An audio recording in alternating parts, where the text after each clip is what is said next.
How's it going, Giants fans? We are going to the playoffs, baby. What a performance from this Giants team today. Got me fired. I want to run it through a freaking brick wall for Brian Dable. Oh my God, Daniel Jones. What a performance with Daniel Jones. I am so excited to talk about what we just witnessed. That was the best game the Giants have played in years. I don't even remember a game where they dominated at this level. We've had some big wins in the past, but the last couple coaching staffs, this was dominant in all phases. Daniel Jones kicked the living shit out of the Colts. And look, good teams destroy bad teams. The Colts are a bad team, but we're going to start seeing the Daniel Jones haters coming out saying, it's the Colts. We can't take it that seriously. Go look at what the Colts did to Justin Herbert last week. Didn't score a touchdown, had an interception, didn't play a good game. Daniel Jones comes out here, two touchdowns on the ground. I mean, what more could you ask from Daniel Jones today? Right before the game, we're hearing reports that the Giants are getting ready to offer them big multi-year contracts, both Daniel Jones and Saquon Barkley.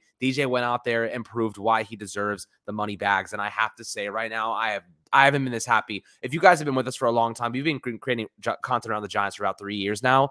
This was different. This was the first time we've truly been able to be happy at the end of a season. We were always just waiting for it to end. Now we're waiting for it to continue. And I am so freaking excited, Anthony. We're finally able to enjoy some Giant success, some playoff football for Big Blue, and see what they can do. This team is fired up. They're playing at a high level, and they're doing it with a lot of backups. And that's not even to say we don't even have a Dory Jackson and a healthy Azeez Ojulari yet back. This is a team that looks really, really, really good right now. We got to keep up the momentum. We got to keep using this as fuel and not let down. We're going to be going up against some very good teams. The Vikings, obviously, we should have won that game, in my opinion.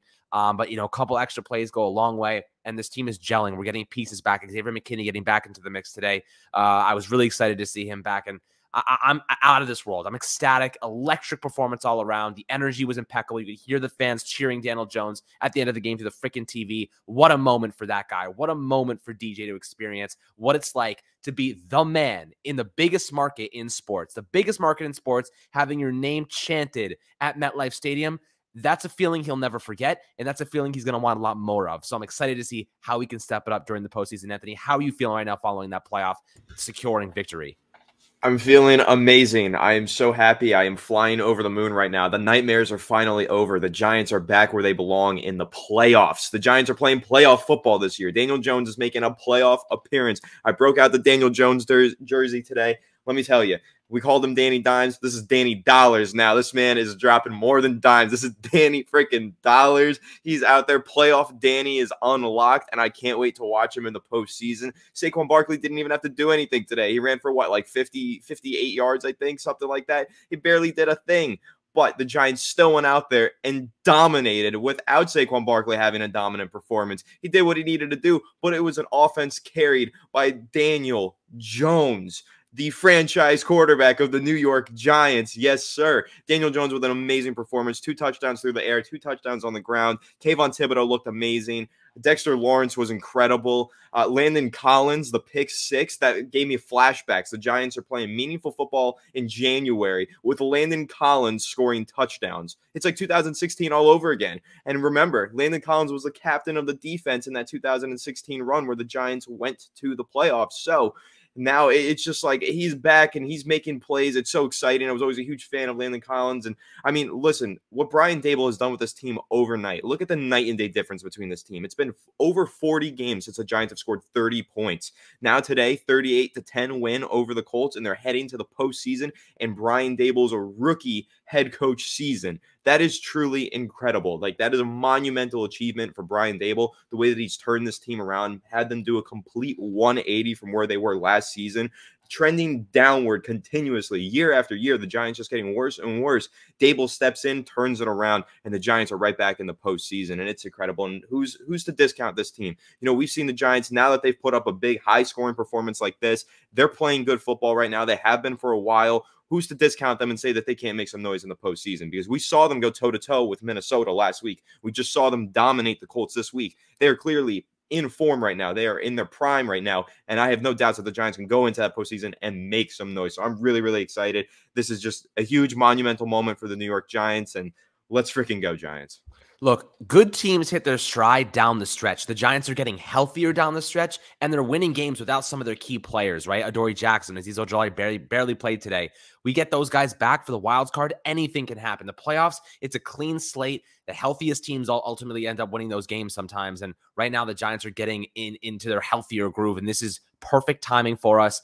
And I do want to just harp on Daniel Jones today and what we saw from him. And this kind of felt like he became what we've been waiting for all of these years, right? Fourth season in the NFL, and today he showed us that he wasn't going to back down. You know, he was going shoulder to shoulder. He was stiff arming defenders down. He was taking hits at the goal line to get in the end zone. He made plays, the touchdown to Richie James. He escaped the pocket. So another touchdown on the run, moving out of the pocket. His pocket presence was impeccable today. A couple first downs picked up with his legs, some big runs down the sideline. I almost get the sense that Brian Daboll said to Daniel Jones before this game, go show them what you can do. We've been working on this the entire season. We've been getting you to a point where you can really put it all together. We've been refining each individual skill set, each individual variable of your game. And today it comes together as one cohesive player. And he did just that. They dominated on the ground. They dominated through the air. They did not make any bad mistakes. No bad turnovers aside from the Darius Slayton fumble, which, is forgiven because missed field goal. Giants get the ball back. Totally fine. He'll learn from that. Brian Daboll didn't ream him out. Basically was just gave him a couple words and, the game went on. You learn from those experiences. Daniel Bellinger had a couple of big plays. Saquon Barkley was electric the entire game for the most part.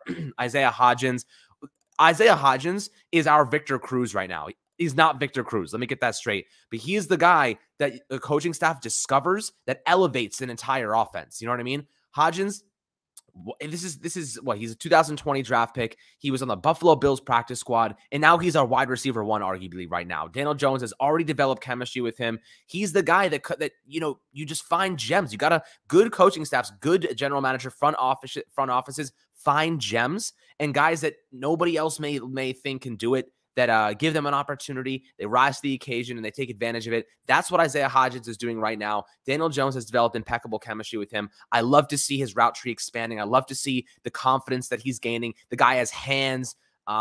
He catches everything that goes his way for the most part. I am so ecstatic about him. And Richie James, too. Big shout out to Richie James. Really good performance today. I think he had 75 yards and a touchdown. He was making plays all over the field. Really, really happy with him. And I think, definitely deserving credit. We've been harsh with Richie James in the past, or justifiably so, but he's playing well right now, and I'm going to give him that credit where it's due. Last week, he had that big critical 3rd and 5 drop that ended up costing the Giants potentially the game. We don't forget that, but we do give him credit when he's playing well, and we hope that he can learn from those mistakes and continue to alleviate any of those concerns down the stretch. But Anthony, when you're looking at the receiving core right now, Isaiah Hodgins stepping up big time. We've been really, really big advocates on this show for the past couple of weeks, and it's really starting to show that he is a leader in this team. He is a leader on this offense, and he's becoming a focal point in the receiving game. How important is it that he continues to dominate and really succeed with this Giants team, and how important has he become for Daniel Jones? Huge, because Daniel Jones didn't have someone that he could rely on over the middle of the field. He didn't have a wide receiver that could run a slant route right into a linebacker and hang on to that pass. And not only is he doing that, he's making these contested catches, but Hodgins is getting open. He's very good at sitting between the pockets of zones. He's good at timing his routes so that he's at the right spot at the right time for Daniel Jones. He's playing great football right now. Isaiah Hodgins is one of the gems that Joe Schoen uncovered, as you mentioned. And another gem that you didn't even mention, Daniel Bellinger. He had a couple really clutch receptions today, also over the middle of the field. He and Hodgins are playing really good together, and they've been really dependable for Daniel Jones. I think that's the word that I would use to describe Daniel Bellinger and Isaiah Hodgins. They're dependable. You can rely on them, Daniel Jones can. And he's throwing the ball to them over the middle of the field, tight windows. He's relying on them in the red zone. Those guys have really stepped up, and they are true gems that Joe Schoen has uncovered. And when we talk about this being, at first it was a rebuilding year. Now the Giants are here. They're in the postseason. They've got a chance to make some noise. But we talked about Joe Schoen needing to find depth pieces, find gems in the later rounds, and really uncover hidden talents for this team to be successful. And I think we've seen that with guys like Hodgins, guys like Pinnock, guys like Landon Collins, who was signed midseason, Daniel Bellinger, a mid-round draft pick, even Micah McFadden going out there making plays. Like, there's a lot of just unknowns who are making names for themselves on this New York Giants team. And that's why they're so successful right now. Everyone is stepping up. It's an unselfish team. It's a selfless team. Brian Daboll has them playing for each other. He has them playing with a lot of heart and a lot of passion. And you're seeing guys who probably wouldn't have an opportunity anywhere else to play, rising to the occasion to step into the lineup for the New York Giants and make plays. We have forgotten completely about Kenny Golladay, and that is okay. He is making a lot of money to sit and watch from the sideline, and I hope that he's having a great time watching the games, but Isaiah Hodgins is the hot hand right now. He is playing good football. He is getting open. He's making plays in the red zone, especially. And Richie James is even rising to the occasion. I think Richie James played a very good game today. I thought he looked good last week as well. Yes, the drop was crucial, but in all, he's getting better week by week. And we're seeing that with a lot of these Giants players. They're improving on a weekly basis, just elevating their game to every occasion. We said a couple weeks ago, that game versus Washington, the Giants needed to win that. It was the biggest game of Daniel Jones' career, biggest game of Kayvon Thibodeau's career so far. And he stepped up and basically won the game for the Giants. Well, this was also the biggest game of the Giants' career. The stakes have been elevated nearly every single week. And look at that. Daniel Jones rose to the occasion. Kayvon Thibodeau with a sack rose to the occasion. Saquon Barkley, Dexter Lawrence, all these guys rising to the occasion. They understand the task at hand, and they are accomplishing everything that's being thrown their way. And Brian Daboll is leading them to war and leading them to victory. And it's truly special to watch. And I think that what Brian Daboll has done here in his first season as the head coach of the New York Giants, you can't even understate the impact that he's made. And there's almost no words to describe what he's done here. He should be the coach of the year in my eyes. I think he is the NFL coach of the year. And I am truly just so impressed with everything that he's done for the Giants this season. I don't know how he can't be coach of the year, dude. I mean, straight up, this team is I mean, you look at the roster, man, they're freaking slaughtered at like most positions. They don't have any linebackers. They don't have any cornerbacks. They don't have any receivers. I mean, like for the most part, there's no one proven. There's no one proven at any of these positions. Nobody. Isaiah Hodgins isn't proven. He's elevating his game. Linebacker, none of these guys are proven. Jalen Smith, Micah McFadden. You know what I mean? Like you look at the secondary, Fabian Moreau, Zion Gilbert, Nick McLeod. None of these guys would be starting on any other teams. The fact that they've elevated each individual player to play at this level to help and rise everybody up, rise each other up, is coaching every single step of the way. It is coaching. It is Brian Daboll. It is Wink Martindale. It's Mike Kafka. It's the assistant coaches. And Daboll's the head. He's the head of the fish, man. And the head of the fish, you know, he's doing just a tremendous job. You can't ignore. Look, it's easy for a team with a lot of talent, right? You look at Sirianni and the Eagles, for example, dominating this season, but they have the talent to dominate. The Giants don't have that level of talent. In fact, I'd argue that they have about half as much talent as the Eagles do. And you're watching a team outplay expectations, outkick their coverage, and kick the shit out of a bad Colts team, which is what good football teams do. Now, we got our shit rocked against the Eagles a couple weeks ago, but I think that was a wake-up call for the Giants. I think that said to us, all right, we're not invincible. We're vulnerable. We got to lock it down. We got to play better football. That was their gimme. That was the only game this season where the Giants actually got wiped. Last year, we saw the Giants get wiped for the last 5 games of the year. You know what I mean? Like nowadays, the Giants are competitive every single week, and that's what makes me think Brian Daboll is the coach of the year this year. There's no question about it.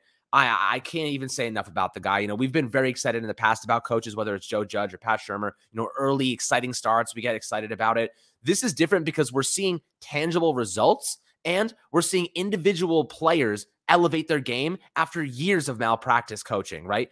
Daniel Jones is the prime example of that. You see what the type of coaching he experienced and how it destroyed his confidence, destroyed his gameplay, destroyed his playmaking ability. And then you see what Brian Daboll has done for him. Pocket presence, best I've ever seen Daniel Jones in his entire career. His decision-making, the best. His throwing, the best. Accuracy, it's the best. He has the best completion percentage in his career up to this point. He's just extremely efficient with the football. He has the most yards in his career, fewest amount of interceptions, fewest amount of fumbles. Everything this year is trending up. So when the results, you know, as a team are important, but when you see individual players taking that much of a sizable leap forward, you know it's just the coaching is superior. And I think that Brian Daboll must get that awareness, must get that recognition moving forward. It is essential. Now, on the defensive side, what Wink Martindale did today was phenomenal, right? Now, the Colts offense is bad, right? Nick Foles, he's awful. He was terrible the entire game. And I have to say, you have to make bad players, or at least players that shouldn't be performing well, you have to make them look bad because they should not be performing well. The Giants did just that. You know, they started the game with a little bit of a problem rushing the passer, and then they quickly picked it up. Kayvon Thibodeau had a sack, 2 tackles for a loss, a quarterback hit. He was all over the place. He was making plays. He almost had that house call, went right through his hands. He was everywhere, man. I mean, I was so impressed by Kayvon Thibodeau, his leadership, his quality, his efficiency. And for the record, the whole snow angel thing, he didn't even see him. I don't think if he saw Nick Foles, I don't think he would have been celebrating as hard as he did. It's loud. It was loud as hell at MetLife. You could hear it through the television. He didn't look to his right. He didn't even see Nick Foles. He just sacked him and celebrated. And I understand, that definitely comes off bad. It really creates a bad narrative. But I don't think Kayvon Thibodeau is that type of guy. You look at what he does off the field. You look at all the great stuff he does for the community. I don't think that he's the type of player to rub it in someone's face when they're hurt like that. So I'm going to give him the benefit of the doubt every single time. If you disagree, you please, I'm sure we're going to hear about it from him personally. I'm sure someone's going to ask him about it, and we'll get the answer when we do. But ultimately, so excited about this Giants team right now, Anthony. Now, my question for you is, looking ahead to the Eagles next week, are we resting our starters? How we go about this right now in terms of making sure that we maintain our health for the wild card? So I'm going to bring an anecdotal story. Let's throw back to 2007, 2008. That is the prime example of why you do not rest your starters, because if you remember that game, the top team in the NFL that season was the New England Patriots. That was the year that they went 18-0 and ultimately 18-1, right? The Giants faced off against the New England Patriots in week 17 rather of that season. They faced off against the Patriots, went toe-to-toe with the Patriots, ultimately lost that regular season finale, but it gave them all of the confidence in the world going into the postseason and ultimately gave them the blueprint to beat the Patriots in the Super Bowl. So no, you don't rest your starters. You have them go out there. If the game starts to get out of hand, you pull them early. Sure, if the Giants are getting blown out, then you take the starters out and you live to see another day. You have them prepare for next week. But you're going out there, in my eyes, and you are playing the Philadelphia Eagles, and you are trying to figure out ways to beat them and put it into practice next week. So that way, if you face off against them in the NFC Conference Championship game, you have the formula to go ahead and beat them and bring your team to the Super Bowl. So I am a huge proponent of playing the starters next week. I don't see a huge benefit in letting them rest. I think that they are in a groove right now. They're in form. They're hitting their stride. There's no reason to break that up and give them a week off, because right now they're playing so well. I want to keep it going. I don't want to let them rest, get a little rusty for a week, and then try and play in the most important game of their lives, right? Let's not do that. Let's let these guys keep playing good football. Just keep it going. Keep pushing. Brian Dable's in his bag right now. Mike Kafka's really in his bag. I don't want to mess that up at all. Just let him keep calling his plays and utilizing his players, right? Mike Kafka is calling great games right now. And the offensive line, we also got to point that out. They are clicking right now. They are blocking really well in the running game. There's no way the Giants eclipse 200 yards rushing for the fourth time this season without the offensive line putting in some freaking work. I saw Evan Neal throwing some great blocks. I got to give credit. I even saw John Feliciano make some great blocks. Of course, Andrew Thomas was excellent in pass protection all day long. Daniel Jones wasn't even sacked in this game. He was barely even touched at any point. He was never under pressure. The Giants offensive line is clicking, and the team in general is clicking. I am not resting the starters next week to let them break their form, lose their stride going into the postseason. No, we need them fresh. We need them strong. We need them in stride for the postseason. And again, we need to get that formula on how to beat the Philadelphia Eagles. I don't know the update on the score right now, but when we started recording, the Eagles were losing to the Saints. Hopefully they ended up losing that game. I would love to see that. But I think it's going to be a good match next week. I think that the Giants, the first time around against Philadelphia, of course, they got embarrassed. They got blown out. But that was, like you mentioned, Alex, a wake-up call for them. And ever since then, they've been playing significantly better football. And they've been in stride since that moment on. And I think they're going to continue to keep that stride. They're going to play against Philadelphia. They're going to play their hearts out and prepare for the postseason, because sometimes that is the best way to prepare. Resting and watching film, practicing, whatever. Yeah, that'll help you so much. But getting experience playing a team like the Eagles, a really good team right before the postseason, I think that's perfect. Let's get our toughest matchup right before the postseason to get us ready for the postseason. Get all those jitters out with a tough match against Philadelphia. So, yeah, I guess we'll see ultimately what Brian Dable decides to do. If he decides that he wants to rest some guys, then okay, that's fine. I'll support that. Brian Dable has not done anything wrong really so far this season. He's made a couple mistakes, but other than that, we've got to trust the guy. So whatever decision he makes, I fully believe in and I support. But if it were me, I'd be putting those guys out there. Same thing that the Giants did 2007, 2008. Go play that team, get the blueprint to win, and apply it during the postseason. I think that's a pretty interesting take. I think that, there are specific individuals that we don't need to play. I think that Saquon should rest because, he's been dealing with that neck injury, maybe the trap, the shoulder injury, making sure he's 100%. I don't think you necessarily need to play Saquon.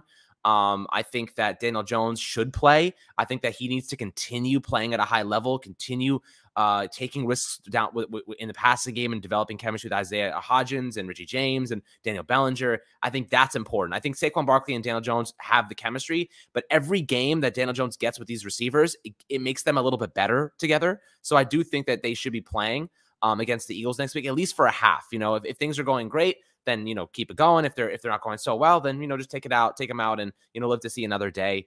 Defensively, I think that Xavier McKinney plays like a couple, maybe a half of the game. I don't want to risk it because of the hand injury, but seemed like he was fine today. So maybe you want to play him anyway, just to get him back into the groove. I think Adoree Jackson plays a quarter. I think you get him some snaps just to get him back on the field in football shape because he hasn't played in like 7-8 weeks. So I think that that's probably kind of important to get him on the field. Azeez Ojulari, I'm fine sitting Azeez Ojulari. I don't need to play Azeez. Let his ankle heal. Leonard Williams, I'm also down to rest Leonard Williams because of his neck injury. I prefer that he, rest and make sure he's ready to go. Kayvon Thibodeau, I think Kayvon Thibodeau, you keep playing. He just continuously has been getting better and better and better. That momentum is important. I think there are specific players that the momentum is important enough that they have to keep going. But I think there are some individuals that don't necessarily need it, like Saquon. I like Leonard Williams, and just injuries that are lacking that I think need some attention moving forward. But guys, what a game. Playoff implications. We secure the win, and we do it in style. We do it in fashion. We do it like the Giants are supposed to. We're back. We are freaking excited about the future. It's finally time for us to enjoy a little bit of this Giants football, and we're finally going to be playing some meaningful football in January, which is exactly where we want to be. And shout out to Daniel Jones, Isaiah Hodgins, Kayvon Thibodeau, Richie James, Brian Dable, Dexter Lawrence, bulldozing Quentin Nelson, unbelievable performance. Andrew Thomas, the offensive line, everybody gets credit for today's performance. I'm just ecstatic. I feel like I'm 10 years younger, and I'm already pretty young, so that's awesome. This is definitely a time to celebrate, guys. But tomorrow, we look ahead to the wild card. We start working, and Tibosaurus Rex, man. If you guys have been here for a minute, Tibosaurus Rex has been our good luck charm ever since week 1. And what do you know? We're in the freaking playoffs right now. So Tibosaurus Rex is here to stay. He is a pillar of the Fireside Giants community. And we are now going to experience playoff football for the first time since 2016, my friends. I'd love to hear perspectives and opinions and your energy below in the YouTube comments. As always, make sure to enjoy this win, enjoy Victory Monday and the rest of this week. We'll get back to work tomorrow, and make sure to like and subscribe as always. Much love, Giants fans. Peace out.